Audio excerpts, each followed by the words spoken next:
Buenos días, mis hermanos. Me da mucho gusto saludarles en esta mañana. Vamos a meditar en la palabra de Dios, en un tema muy interesante y sobre todo que tiene que ver con todo lo que está ocurriendo en estos días. Mire, en estos tiempos de temor, de pandemia, de confusión en el mundo, han estado surgiendo rumores. Como siempre que estas cosas pasan, estos rumores de lo que se llama teorías de la conspiración surgen. Estas teorías que se han llamado así de conspiración, porque la idea es que detrás de todo lo que sucede en el mundo hay un grupo de gente poderosa que precisamente conspiran para lograr sus propósitos de dominar el mundo.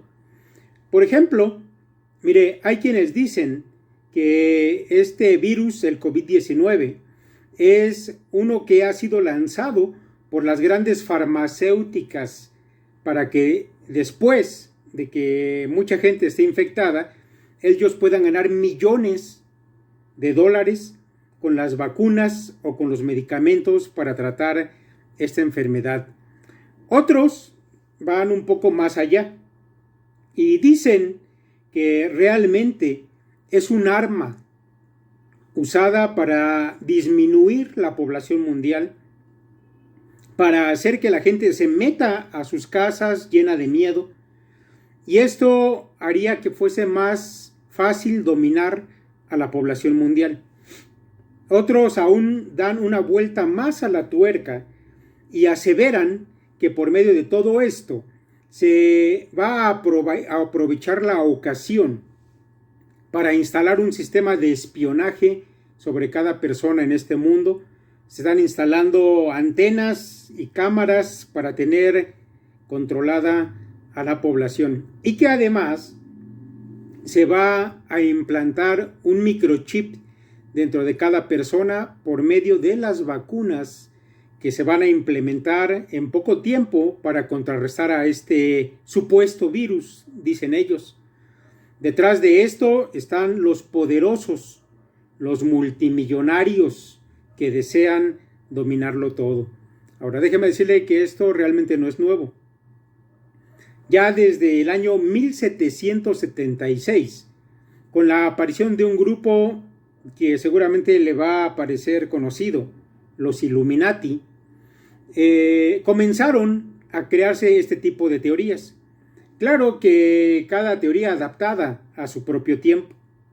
Mire, los Illuminati, que eran una sociedad secreta, y como ya lo he dicho, fundada por allá por el año 1776, con el fin de promover ideas acerca de la ilustración.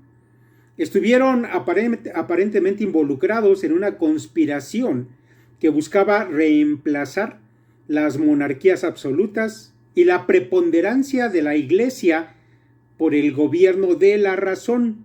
Lo que ellos promovían era la ilustración, ese movimiento que pensaba que todo tenía que ser razonado, llevado a la razón, no las ideas oscurantistas, religiosas, etc.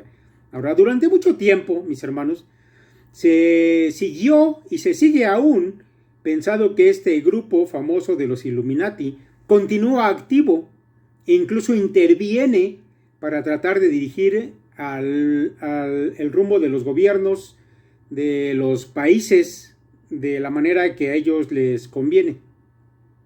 Mire, otro mito de las teorías de conspiración surge por allá en el año de 1903, cuando el servicio secreto ruso publicó un famoso panfleto llamado Los Protocolos de los Sabios de Sion. Esta era una obra de propaganda antirrevolucionaria. Ahora, este famoso postulado iba a salir a relucir a lo largo de la historia como un manual para dirigir el rumbo de los gobiernos y de los movimientos. Déjeme darle un ejemplo.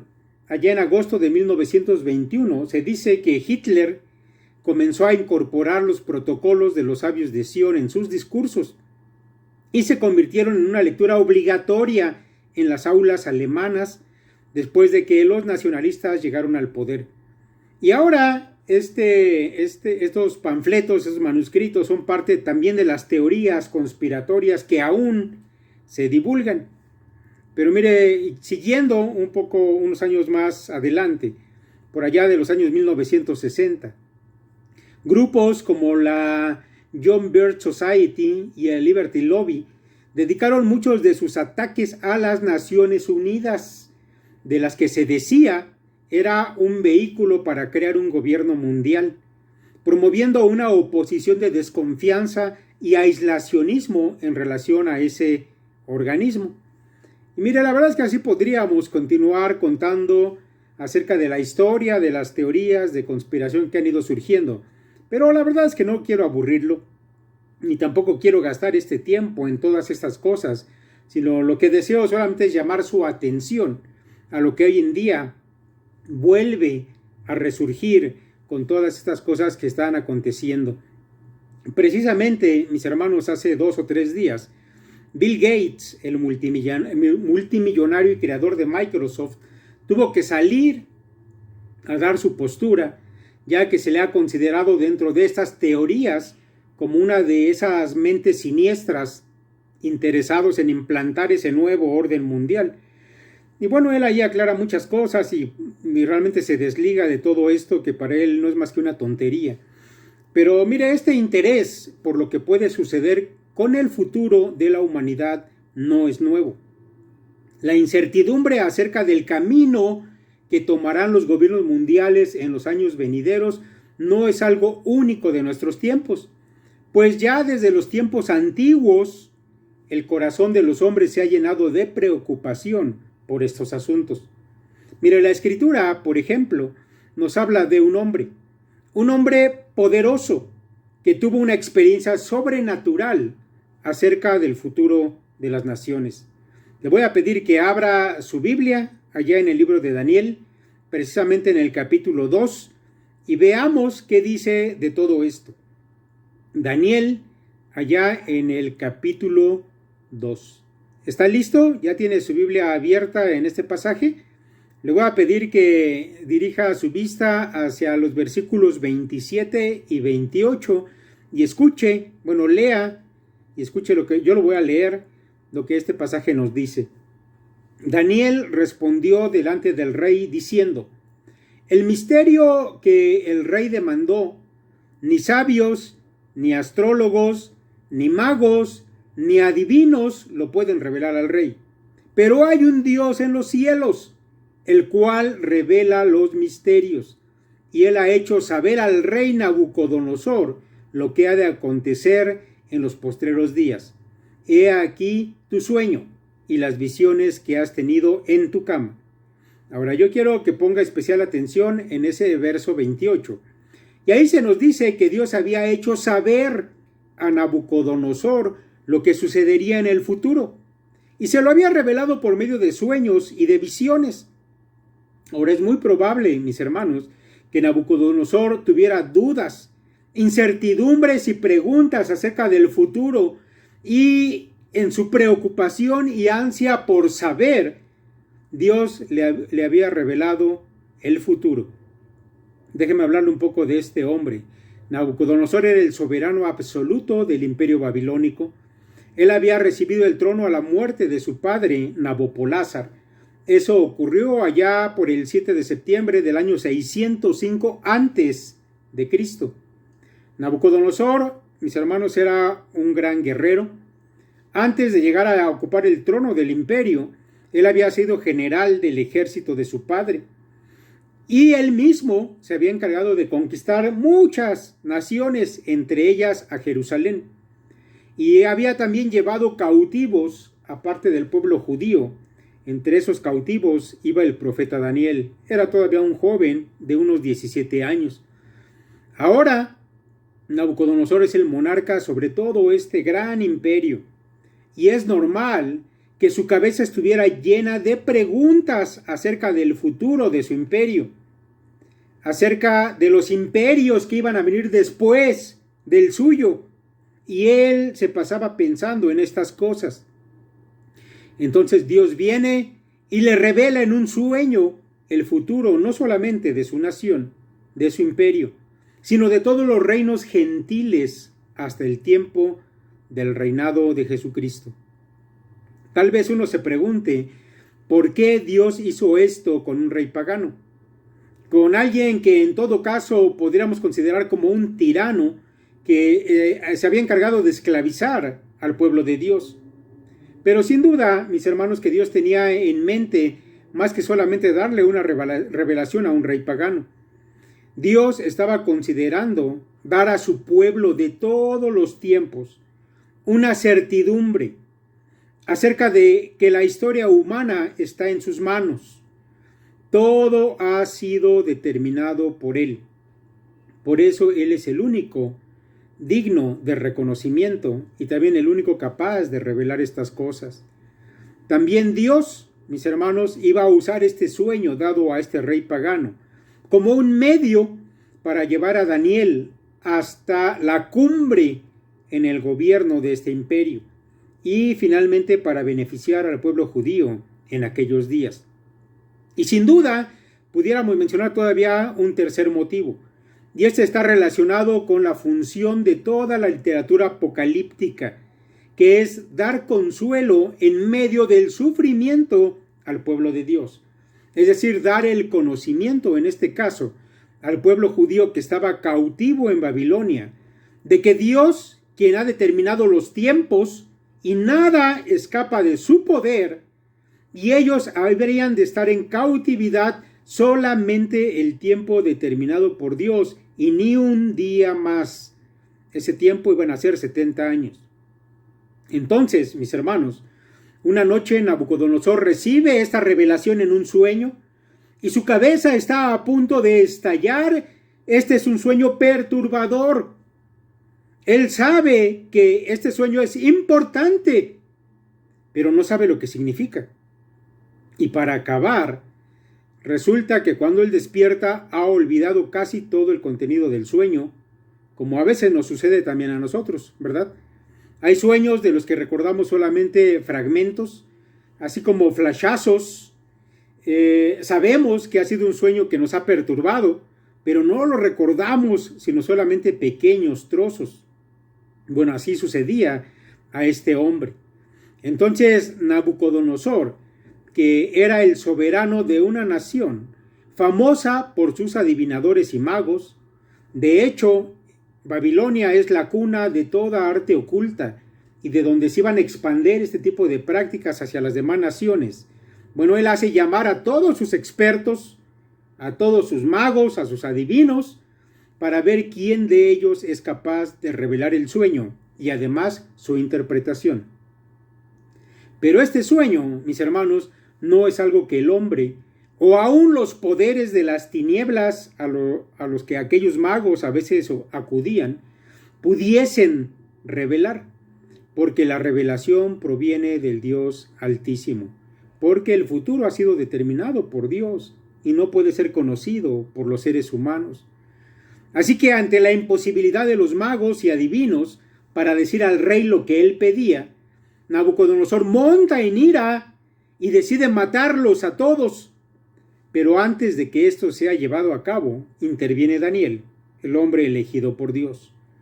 Ahora, hermanos, yo entiendo que mucha gente en la actualidad, incluyendo a cristianos, así como Nabucodonosor, tengan el deseo, la inquietud de saber qué sucederá en el futuro de las naciones de este mundo. Más allá incluso de nuestro futuro personal, también, mis hermanos, está esa incertidumbre de a dónde marcha este mundo y qué debemos esperar o incluso qué deberíamos estar haciendo al respecto de lo que pasa.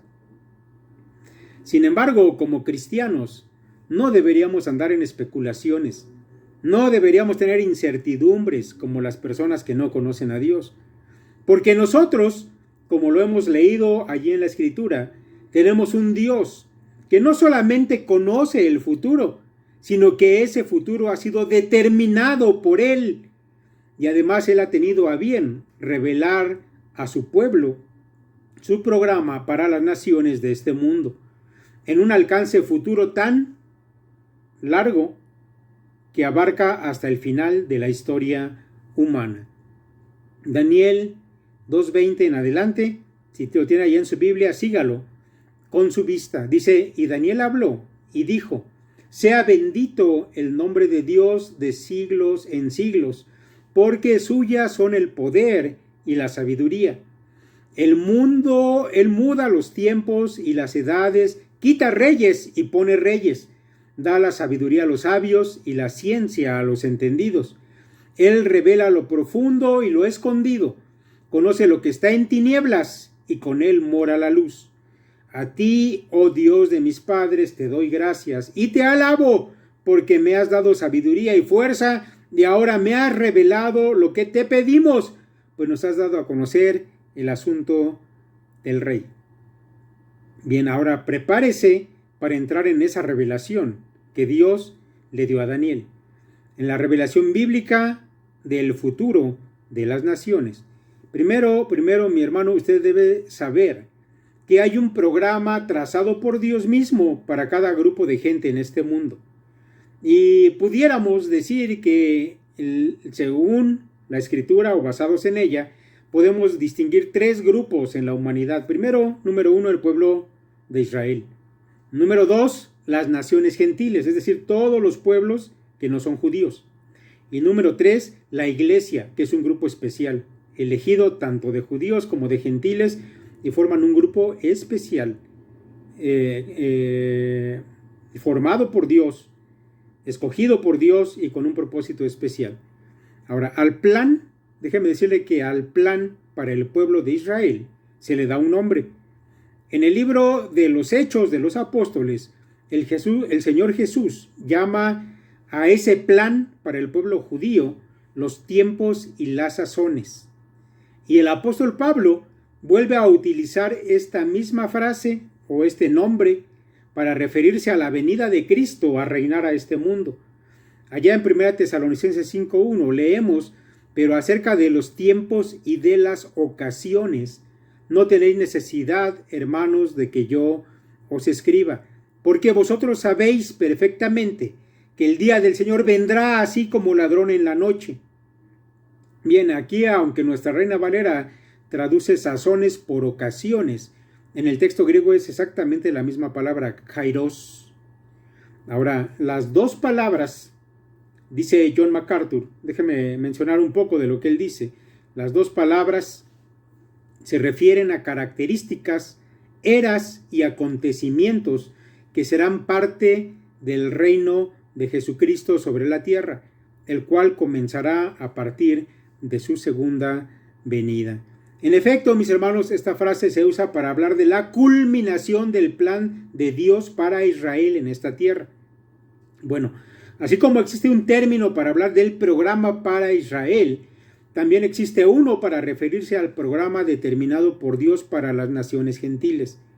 Ese término también es Jesucristo, nuestro Señor, quien lo expresa. Él lo llama el tiempo de los gentiles. Y lo vamos a encontrar allá en Lucas 21, versículo 24.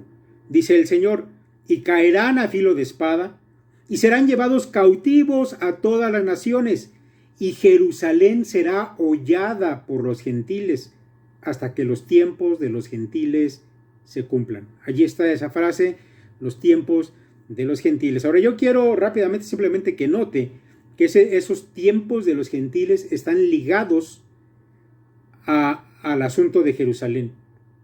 Dice el Señor Jesucristo que Jerusalén y el pueblo judío iba a ser hollada, es decir, pisoteada por las naciones no judías. ¿Hasta cuándo? Hasta que ese tiempo, llamado tiempo de los gentiles, se hubiera cumplido. Bien, dice el doctor Dwight J. Pentecost lo siguiente. Dice: en contraste con los tiempos y las sazones, término que se refiere al trato divino con Israel, está la expresión los tiempos de los gentiles, que se relaciona con el trato divino con las naciones. Bien, volvamos a la Escritura, mis hermanos, y veamos la explicación del sueño de Nabucodonosor, de donde nuestro Señor Jesucristo toma esa idea que él menciona cuando habla de los tiempos de los gentiles. Daniel 2:27 y siguientes. Bueno, espero que tenga su Biblia abierta allí, vamos a ir, solamente sígalo con su vista. Dice allí: Daniel respondió delante del rey diciendo: el misterio que el rey demanda, ni sabios, ni astrólogos, ni magos, ni adivinos lo pueden revelar al rey. Pero hay un Dios en los cielos, el cual revela los misterios, y él ha hecho saber al rey Nabucodonosor lo que ha de acontecer en los postreros días. He aquí tu sueño y las visiones que has tenido en tu cama. Estando tú, oh rey, en tu cama, te vinieron pensamientos por saber lo que había de ser en lo porvenir, y el que revela los misterios te mostró lo que ha de ser. Y a mí me ha sido revelado este misterio, no porque en mí haya más sabiduría que en todos los vivientes, sino para que se dé a conocer al rey la interpretación y para que entiendas los pensamientos de tu corazón. Tú, oh rey, veías, y aquí una gran imagen, esta imagen que era muy grande y cuya gloria era muy sublime, estaba en pie delante de ti y su aspecto era terrible.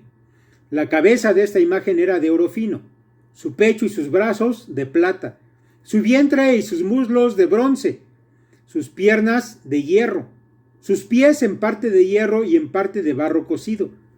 Estabas mirando hasta que una piedra fue cortada, no con mano, e hirió a la imagen en sus pies de hierro y de barro cocido y los desmenuzó.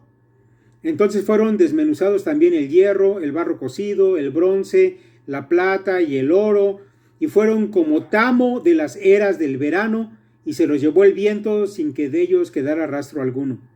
Mas la piedra que hirió a la imagen fue hecha un gran monte que llenó toda la tierra. Este es el sueño. También la interpretación de él diremos en presencia del rey. Tú, oh rey, eres rey de reyes, porque el Dios del cielo te ha dado reino, poder, fuerza y majestad. Y donde quiera que habitan los hijos de los hombres, bestias del campo y aves del cielo, él los ha entregado en tu mano, y te ha dado el dominio sobre todo. Tú eres aquella cabeza de oro. Y después de ti se levantará otro reino inferior al tuyo, y luego un tercer reino de bronce, el cual dominará sobre toda la tierra. Y el cuarto reino será fuerte como hierro, y como el hierro desmenuza y rompe todas las cosas, desmenuzará y quebrantará todo. Y lo que viste de los pies y de los dedos, en parte de barro cocido, de alfarero y en parte de hierro, será un reino dividido, mas habrá en él algo de la fuerza del hierro, así como viste hierro mezclado con barro cocido. Y por ser los dedos de los pies en parte de hierro y en parte de barro cocido, el reino será en parte fuerte y en parte será frágil. Así como viste el hierro mezclado con barro, se mezclarán por medio de alianzas humanas, pero no se unirán el uno con el otro como el hierro no se mezcla con el barro. Y en los días de estos reyes, el Dios del cielo levantará un reino que no será jamás destruido, ni será el reino dejado a otro pueblo. Desmenuzará y consumirá a todos estos reinos, pero él permanecerá para siempre. De la manera que viste que del monte fue cortada una piedra, no con mano, la cual desmenuzó el hierro, el bronce, el barro, la plata y el oro, el gran Dios ha mostrado al rey lo que ha de acontecer en lo porvenir, y el sueño es verdadero y fiel su interpretación. Mis hermanos, Daniel no solamente revela cuál había sido el sueño de Nabucodonosor que había olvidado, sino además explica su significado de manera rápida, mis hermanos, porque es un asunto que nos pudiera llevar mucho tiempo, pero vamos a intentar que sea algo rápido y además claro. Yo deseo resaltar algunos aspectos esenciales para poder tener una visión del panorama mundial hasta el tiempo del fin basados en esta revelación. Mire, primero que nada, debemos saber que los tiempos de los gentiles, o sea, el tiempo que las naciones gentiles se han de enseñorear en la tierra y sobre todo habrán de apropiarse de Jerusalén y de humillar al pueblo judío, se extiende desde Nabucodonosor, pasando por otros 3 reinos o imperios hasta llegar a su fin. Así que contamos 4 imperios. Cuando el reino del Mesías entonces va a irrumpir y va a llenar toda la tierra. Por lo cual, mis hermanos, podemos decir que el tiempo en años corresponde a 560 años, como con un intermedio de tiempo indefinido, que es el tiempo de la iglesia. El tiempo actual en el que nosotros estamos viviendo es un paréntesis de tiempo en medio de esos 560 años. Ahora usted va a decir, ¿cómo sabes que son 560 años? Bueno, lo sabemos, mis hermanos, porque el tiempo determinado sobre la historia judía hasta el gobierno mesiánico es de 490 años, o como la misma revelación divina se le expresó a Daniel un poco más adelante, diciendo que el tiempo determinado sobre tu pueblo y sobre la nación santa era de 70 semanas, eso es 490 años, que comienzan a contarse después de la orden para reconstruir a Jerusalén. Así que a eso deberíamos añadir o sumar 70 años de cautividad bajo el imperio de Babilonia y Medo-Persa, lo cual, hablando de los tiempos de los gentiles, sumaría 560 años. Bien, debemos añadir también, mis hermanos, y yo quiero que usted observe que Daniel, por revelación divina, llama en los pasajes que hemos leído Rey de Reyes a Nabucodonosor, y eso es algo importante para lo que vamos a comentar a continuación. Allí en el versículo 37 y 38 de ese capítulo 2 dice: tú, oh Rey, eres Rey de Reyes, porque el Dios del cielo te ha dado reino, poder, fuerza y majestad. Y donde quiera que habitan hijos de hombres, bestias del campo y aves del cielo, Él los ha entregado en tu mano, y te ha dado el dominio sobre todo. Tú eres aquella cabeza de oro. Mire, para hablar de la cabeza de oro de esa gran estatua, Daniel dice a Nabucodonosor: tú eres esa cabeza de oro. Aquel soberano babilonio, mis hermanos, fue un rey único. Él fue un rey único y es llamado Rey de Reyes porque él representa al poder sin divisiones. Concentrado todo el poder en una sola persona, sólido, indivisible. De alguna manera, mis hermanos, Nabucodonosor era en ese instante el soberano absoluto, y en él descansaba de manera concentrada el poder de gobierno de aquella nación o de aquel imperio. Él, Nabucodonosor, era Babilonia, y cuando Nabucodonosor murió, Babilonia fue en declive hasta su extinción. Después de Nabucodonosor, según la revelación de Dios, vienen otros 3 imperios, pero ninguno como ese primero. De hecho, solamente a la cabeza de oro se le identifica con un nombre: Nabucodonosor. Tú eres aquella cabeza, le dice Dios por medio de Daniel. De los demás imperios que habían de venir, solamente se dice que eran reinos, pero no se menciona ni un solo nombre. Ahora, esto es digno de tomar en cuenta. Una cosa más: esos reinos que vendrían detrás de Babilonia serían inferiores, y por eso son vistos en la visión de Daniel por debajo de la cabeza. Y eso concuerda también, mis hermanos, con que los metales de los cuales están hechas las partes de aquella imagen son inferiores al oro. La cabeza era de oro, pero lo que sigue hacia abajo era plata, bronce, hierro y barro. Y además, déjeme comentarle un dato curioso, que en la cuestión química, en la composición de estos materiales, el peso específico de cada metal desciende conforme desciende en la imagen de aquella estatua. El peso específico del oro es 19, el de la plata es 11, el del bronce es 8.5 y el del hierro es 7.8. Y esto indica, mis hermanos, que cada uno de estos metales es más liviano que el anterior y por lo tanto también es más quebradizo que el anterior. Pero también déjeme decirle que hay otro detalle interesante, y esto es que en la mención de las partes del cuerpo de la estatua se percibe la división en cada imperio sucesivo, cosa que no ocurre cuando hablamos de la cabeza, que es única. Mire, escuche los versos 32 y 33. La cabeza de esta imagen era de oro fino. Es solamente una pieza la cabeza. Y luego dice: de su pecho y brazos de plata. Aquí ya hay una división, son dos cosas, el pecho y los brazos. Y luego dice su vientre y sus muslos de bronce. Otra vez, es una división. Ya se dio cuenta, su vientre y también sus muslos. Y luego dice finalmente, versículo 33, sus piernas de hierro, sus pies en parte de hierro y en parte de barro cocido. Es una división mucho más marcada todavía. Estos imperios, mis hermanos, hay que decirlo, de muchas maneras fueron más poderosos que Babilonia, pero también fueron frágiles, divididos en cuanto a su forma de gobierno. Ahora, ¿quiénes fueron estos reinos e imperios? ¿Y quién será el último antes de que venga Cristo al final de los tiempos? Bueno, la palabra de Dios a través de Daniel no dejan lugar a dudas de que fueron reinos sucesivos, uno detrás de otro. Versículos 39 y 40, escuche la manera en que se expresa Daniel. Y después de ti se levantará otro reino inferior al tuyo, y luego un tercer reino de bronce, y el cual dominará sobre toda la tierra. Y el cuarto reino será fuerte como hierro, y como el hierro desmenuza y rompe todas las cosas, desmenuzará y quebrantará todo. Hay una sucesión, un seguimiento.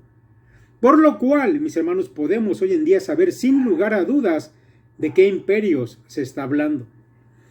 Porque históricamente vino primero Nabucodonosor y Babilonia.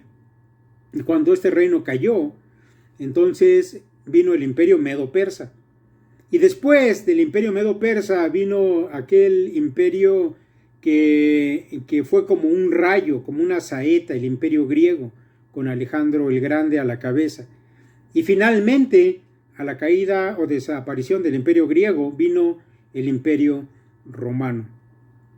Bien, si usted me está siguiendo en todo esto, tal vez esté preguntándose ahora, ¿cómo es que todo llega hasta Roma? ¿Cómo es que decimos que en esta visión se abarca la historia desde Babilonia hasta el final de los tiempos? Si usted se puede estar preguntando, pero aquí nada más llegamos a Roma.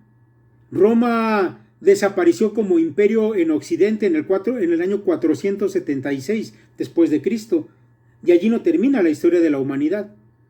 Bueno, si usted se está preguntando esto, seguramente es porque sí me está siguiendo en lo que estamos explicando. Vamos a ver lo que dice la Escritura al respecto de esto y se va a aclarar esta interrogante. Mire, quiero que seamos cuidadosos en observar los detalles en las palabras de Daniel. Así que sígame allí en su Biblia. Es importante porque, mire, hay predicadores que enseñan a veces estas cosas, pero nunca le dicen de dónde salieron, cómo es que la Biblia nos muestra este tipo de cosas, y a veces incluso se presta para que la gente introduzca ideas propias. Así que no se pierda, vaya ya al versículo 32 de ese capítulo 2. Dice allí, y ponga atención en la manera en que Daniel lo expresa: la cabeza de esta imagen era de oro fino, su pecho y sus brazos de plata, su vientre y sus muslos de bronce. Hasta aquí, mis hermanos, hemos llegado al imperio griego. Hemos mencionado pues la cabeza Babilonia, el pecho y los brazos medo-persa, y el vientre y los muslos de bronce es el imperio griego. Hasta ahí estamos. Ahora ponga atención, versículo 33. Y sus piernas de hierro, sus pies en parte de hierro y en parte de barro cocido. Ahora, aquí yo quiero que se dé cuenta que en esta frase hay una división o una separación. ¿Lo notó? Mire, hablando ya de este cuarto imperio, hay una división en dos. Primero se menciona las piernas de hierro y luego se mencionan los pies, que son en parte de hierro y en parte de barro. Aunque se está hablando de un cuarto imperio, hay una división en la manera en que Daniel se expresa. Versículo 34. Estaba mirando hasta que una piedra fue cortada no con mano, e hirió a la imagen en sus pies de hierro y de barro cocido y los desmenuzó.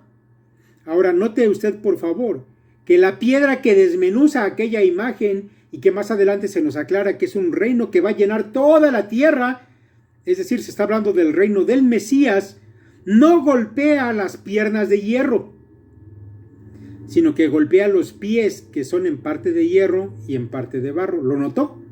¿Qué quiere decir eso? Quiere decir que el imperio romano está dividido en dos partes y va a tener lugar en dos tiempos diferentes. Por eso es que aquel reino mesiánico no golpea las piernas, porque ya pasaron. Golpea los pies, que es una manifestación de aquel cuarto imperio, pero no en el tiempo antiguo, sino en un tiempo que todavía es futuro. El imperio romano, mis hermanos, está dividido en dos partes. La primera parte va a ser más sólida que la segunda, por eso es solamente de hierro. Pero la segunda parte, la de los pies de la imagen, la que va a estar ejerciendo dominio cuando el Mesías regrese por segunda vez a esta tierra, y su reino llene toda la tierra, mis hermanos, y por supuesto nos estamos refiriendo al tiempo en que Jesucristo venga por segunda vez, y entonces Él implante un reino en esta tierra donde Él va a gobernar a todas las naciones de este mundo sentado en su trono en Jerusalén. Ese es el tiempo al que se está refiriendo aquí. Ahora siga leyendo usted conmigo versículos 41 en adelante. Y lo que viste de los pies y los dedos, en parte de barro cocido de alfarero y en parte de hierro, será un reino dividido, mas habrá en él algo de la fuerza del hierro, así como viste hierro mezclado con barro cocido. Y por ser los dedos de los pies en parte de hierro y en parte de barro cocido, el reino será en parte fuerte y en parte frágil. Así como viste el hierro mezclado con barro, se mezclarán por medio de alianzas humanas, pero no se unirán el uno con el otro, como el hierro no se mezcla con el barro. Y en los días de estos reyes, el Dios del cielo levantará un reino que no será jamás destruido, ni será el reino dejado a otro pueblo. Desmenuzará y consumirá a todos estos reinos, pero él permanecerá para siempre. De la manera que viste que del monte fue cortado una piedra no con mano, la cual desmenuzó el hierro, el bronce, el barro, la plata y el oro, el gran Dios ha mostrado al rey lo que ha de acontecer en lo porvenir, y el sueño es verdadero y fiel su interpretación. Ahora, por favor, note usted en el verso 24 cómo Daniel deja atrás la parte de las piernas de hierro y centra su atención en los pies, específicamente en los dedos de aquella imagen. Los dedos de los pies, mis hermanos, son en parte de hierro y en parte de barro, probablemente dando a entender lo que ya habíamos dicho anteriormente, que en cada reino sucesivo el metal es más quebradizo, menos denso, hasta llegar a involucrar ya no un metal, sino ahora barro. Y esto querría entonces decir que durante el tiempo del imperio, que representan los pies y los dedos, habrá una parte del imperio que aún mantenga una manera férrea de gobernar, representada por el hierro, una manera al estilo de los antiguos emperadores, y también una manera frágil, representada por el barro. Tal vez, como muchos autores lo creen y así lo enseñan, sea una referencia a la democracia. Ambas cosas no se mezclan. Sin embargo, la frágil unión que habrá entre estas dos será más por una conveniencia temporal para ambas partes. Bien, mis hermanos, ahora tenemos nosotros que entender en qué parte de todo este plan nos encontramos ahora. Yo sé que tal vez deberíamos explicar muchas más cosas, pero por cuestión de tiempo, vamos, mis hermanos, a tratar de ubicarnos dónde estamos nosotros ahora. Ya hemos dicho anteriormente que todo este plan para las naciones gentiles constaba de solo 560 años, de los cuales ya han transcurrido 553 y restan por transcurrir solamente 7 años. Pero en este momento, mis hermanos, estamos en un paréntesis, que es el tiempo de la iglesia. ¿Se acuerda que le dije que había 3 grupos? El grupo del pueblo judío y de las naciones gentiles corren paralelos, pero de repente hay un paréntesis que es la iglesia. Mis hermanos, el tiempo de los pies y de los dedos de la imagen y el tiempo en que el imperio romano volverá a resurgir aún es futuro. Son 7 años que todavía están en lo futuro. En el momento en que Dios quite de este mundo a la iglesia, que es ese paréntesis, cuando termine pues esta era parentética, el reloj profético comenzará a avanzar otra vez. La verdad, mis hermanos, es que el reloj profético está determinado por Israel y su ciudad santa, que es Jerusalén. Cuando la iglesia es quitada, entonces Dios vuelve a tratar con el pueblo. Y entonces ese reloj continuará avanzando. En el tiempo que esto suceda en este mundo, habrá una alianza entre 10 países representados por los dedos de la imagen. 10 reyes, mis hermanos, se unirán para gobernar en bloque, lo que probablemente abarcará, mis hermanos, lo que en la antigüedad fue el Imperio Romano. Esto, mis hermanos, es futuro y es algo extraordinario. De entre esos 10 reyes se levantará uno, un gobernante como nunca ha conocido este mundo. Entonces, mis hermanos, ¿qué es lo que está por acontecer en los años que vienen?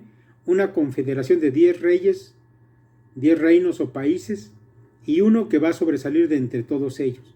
Tal vez usted se pregunte de dónde te está sacando todo eso, porque Daniel y la visión de la imagen no dicen ya más estas cosas. Pero debe usted saber que el mismo libro de Daniel nos continúa dando información sobre el tiempo de los gentiles un poco más adelante. Mira, ya en el capítulo 7, y vamos a tocar solamente una pequeñísima parte, le voy a pedir que usted ponga atención, abra su Biblia allí, porque aunque esta es una visión diferente en su forma, el significado es el mismo. Y tal vez usted reconozca incluso algo en su lenguaje de lo que ya hemos dicho anteriormente. Daniel 7, verso 7 en adelante. Dice: después de eso miraba yo en las visiones de la noche, y aquí la cuarta bestia espantosa y terrible y en gran manera fuerte, la cual tenía unos dientes grandes de hierro. Devoraba y desmenuzaba, y sobre las obras hollaba con sus pies, y era muy diferente de todas las bestias que vi antes de ella, y tenía 10 cuernos. Mientras yo contemplaba los cuernos, y aquí que otro cuerno pequeño salía entre ellos, y delante de él fueron arrancados 3 cuernos de los primeros, y he aquí que este cuerno tenía ojos de hombre y una boca que hablaba grandes cosas. Mis hermanos, ya se dio cuenta, el hierro vuelve a aparecer aquí. El asunto de un cuarto reino, imperio, en este caso una cuarta bestia, también vuelve a aparecer acá. Bueno, déjeme decirle que también aparecen por aquí 10 cuernos. ¿Se acuerda de los 10 dedos? Bueno, la forma es diferente, pero lo que se quiere decir es lo mismo. Déjeme decirle que el hierro es un símbolo del poder imperial de Roma. Los cuernos, mis hermanos, en la antigüedad representaban el poder político. De hecho, la palabra cuerno era usada para referirse a un reino o para referirse a un rey. De manera, mis hermanos, que estos 10 cuernos representan a 10 reyes o a 10 naciones. Pero mire, no me crea a mí. Mejor vea cómo un ángel se lo explica al mismo Daniel. Allí en los versículos 23 al 25 de Daniel 7 dice lo siguiente: dijo así: la cuarta bestia será un cuarto reino en la tierra, el cual será diferente de todos los otros reinos, y a toda la tierra devorará, trillará y despedazará. Y los 10 cuernos significan que de aquel reino se levantarán 10 reyes, y tras ellos se levantará otro, el cual será diferente de los primeros, y a 3 reyes derribará, y hablará palabras contra el Altísimo, y a los santos del Altísimo quebrantará, y pensará en cambiar los tiempos y la ley, y serán entregados en su mano hasta tiempo y tiempos y medio tiempo. Pero se sentará el juez, y le quitarán su dominio, para que sea destruido y arruinado hasta el fin. Mi hermano, ¿desea saber qué va a pasar con ese nuevo orden mundial? Bien, es necesario, mis hermanos, que una confederación de 10 países surja en el panorama mundial. Esto no es una especulación. Esta es una revelación de parte de Dios. Algunos creen que esa confederación es la Unión Europea, o por lo menos el antecedente de lo que será esta confederación de 10 reinos o 10 países. Y es muy probable, mis hermanos, que así sea, porque es gran parte de Europa lo que comprende lo que fue el territorio del antiguo Imperio Romano. Claro, mis hermanos, esto ya es una deducción que nosotros hacemos. Puede ser que en efecto sea la Unión Europea, o puede que en el futuro aún surja otro grupo de 10 países diferente a la Unión Europea.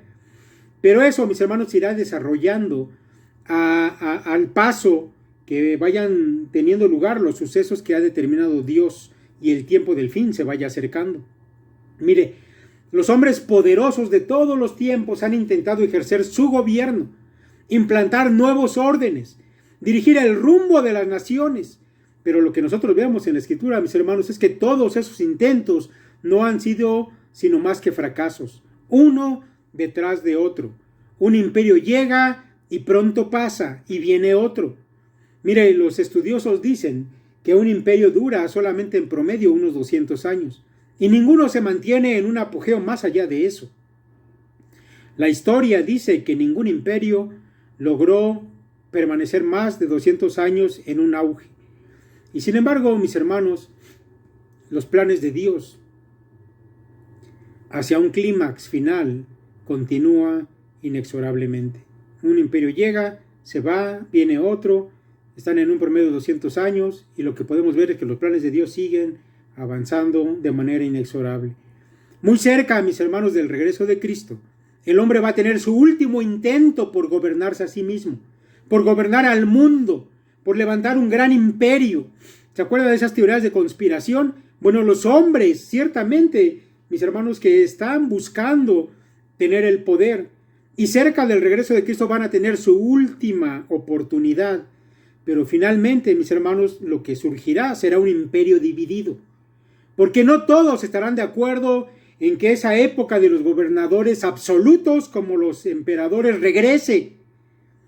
Mis hermanos, ese momento va a ser aprovechado por un hombre sin igual, por alguien como el mundo nunca ha conocido y al que la Escritura llama el cuerno pequeño.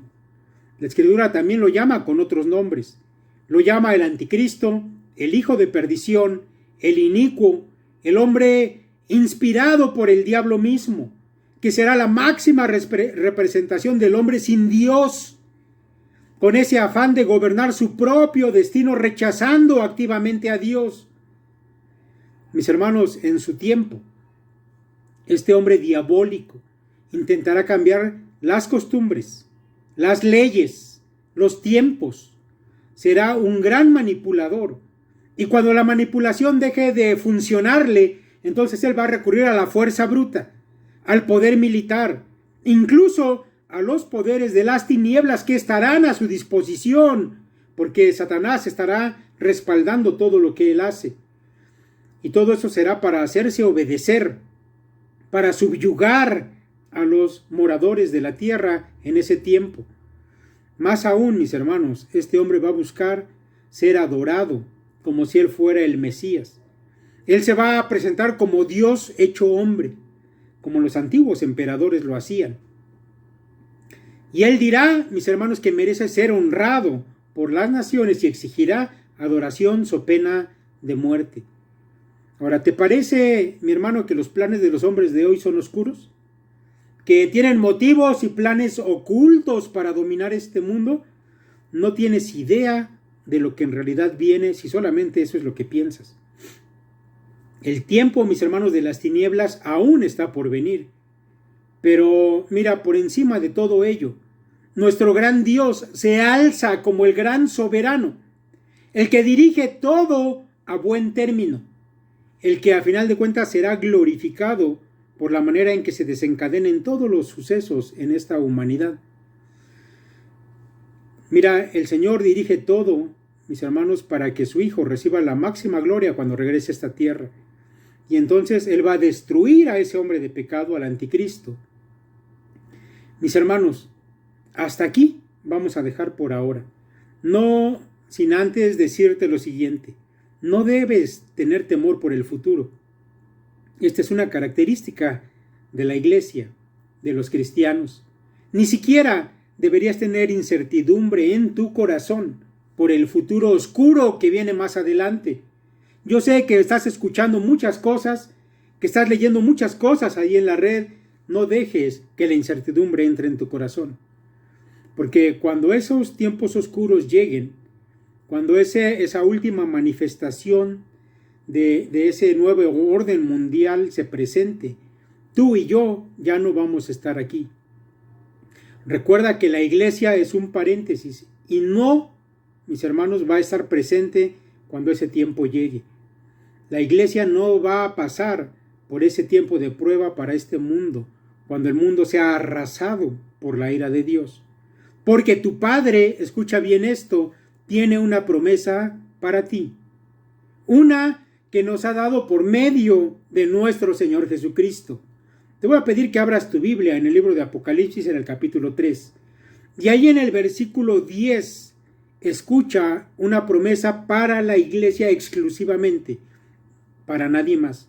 Esta promesa es para ti, que eres parte de la iglesia verdadera, no te confundas, de la iglesia verdadera. Apocalipsis 3:10, escúchalo y disfruta estas dulces palabras allí en tu corazón. Dice allí el Señor Jesucristo: por cuanto has guardado la palabra de mi paciencia, yo también te guardaré de la hora de la prueba. ¿Te das cuenta? Ni siquiera vas a pasar por ese tiempo de prueba, vas a ser guardado de aquella hora. Estas palabras son para ti, no debes tener temor. Tu Padre tiene todas las cosas en sus manos. Él dirige la historia de la humanidad. Él ha determinado el rumbo de las naciones y te ha revelado a ti el día de hoy una parte de eso. Y sobre todo que tú eres guardado y serás guardado cuando todo eso acontezca. Mi hermano, que Dios te bendiga, Él ponga paz en tu corazón y quite toda la incertidumbre que pudiera haber en él por todo esto que estamos pasando. El Señor les bendiga.